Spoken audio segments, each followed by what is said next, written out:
Good evening everyone, আপনারা সবাই কেমন আছেন? আজকে একটা নতুন ভিডিও নিয়ে চলে এসেছি। হ্যাঁ, আজকে হচ্ছে বাসন্তী পুজোর দশমী, আজকে শেষ দিন। তা আমিও চলে গেছিলাম মেলাতে। আমাদের বাড়ির সামনেই একটা পুজো হয়, বাসন্তী পুজো, সেখানেই গেছিলাম। এইটা হচ্ছে রাস্তা দিয়ে, এটা এরকম একটা ভিউ। তারপর আমরা মাঠের মধ্যে চলে গেলাম। দেখুন প্যান্ডেলটা হচ্ছে খুব সুন্দর হয়েছিল। হ্যাঁ, এটা হচ্ছে কিশোর সংঘ ক্লাব। আর এইবার হচ্ছে 41তম পুজো হচ্ছে, বাসন্তী পুজো 41তম হচ্ছে।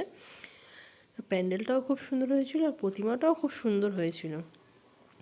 তাই তোমরা একটু দেখে নাও কেমন প্যান্ডেলটা, ঠাকুরটা কেমন হয়েছে।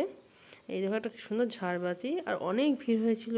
অনেকে সবাই গ্রুপ ফটো করে ফটো তুলছিল। তারপরে ঠাকুর দেখে বেরিয়েই তারপরে একটা মাঠের মধ্যে, সেই মাঠটার মধ্যে মেলা বসেছিল। মেলায় অনেক রকম দোকান বসেছিল, সাজার জিনিসের দোকান, খাবারের দোকান, বিভিন্ন জিনিসের দোকান বসেছিল।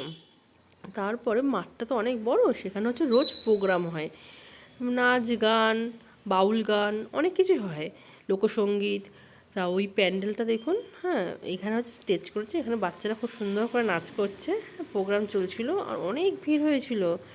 তা দেখুন, হ্যাঁ আমি অনেকটা পিছনে ছিলাম, তা আমি একটু দাঁড়িয়ে ফাংশানগুলো দেখে নিলাম। আর প্রচুর ভিড় হয়েছিল। হ্যাঁ, খুব সুন্দর প্রোগ্রামগুলো হচ্ছিল, তাই সবাই দাঁড়িয়ে দেখছিল, অনেকে বসে দেখছিল। আর মাঠটা অনেক বড়, তাই অনেক ভিড় হয়েছিল, কোনো অসুবিধা হয়নি। আর আপনারা কে কে বাসন্তী ঠাকুর দেখতে গেছিলেন অবশ্যই কমেন্ট করে জানাবেন। আর এই প্যান্ডেলটা কেমন হয়েছে অবশ্যই জানাবেন। দেখুন বাচ্চাদের কত সুন্দর জিনিস বিক্রি হচ্ছে। আর এই পাশে একটা লাইন ধরে সব সারা জিনিসের দোকান বসেছিল, আর একটা যে পাশে হচ্ছে খাবারের দোকান বসেছিল। আর এই দেখুন বাচ্চাগুলো কি সুন্দর লাফাচ্ছে। এই পাশটা হচ্ছে বাচ্চাদের খেলার জন্য ছিল।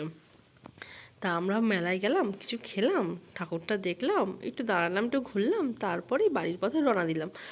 আপনাদের আমার ভিডিওটা কেমন লাগলো অবশ্যই কমেন্ট করে জানাবেন। ভালো লাগলে like, comment, share and subscribe করে দেবেন, পাশে থাকবেন। তো আবার দেখাবেন নতুন একটা ভিডিওতে। টাটা।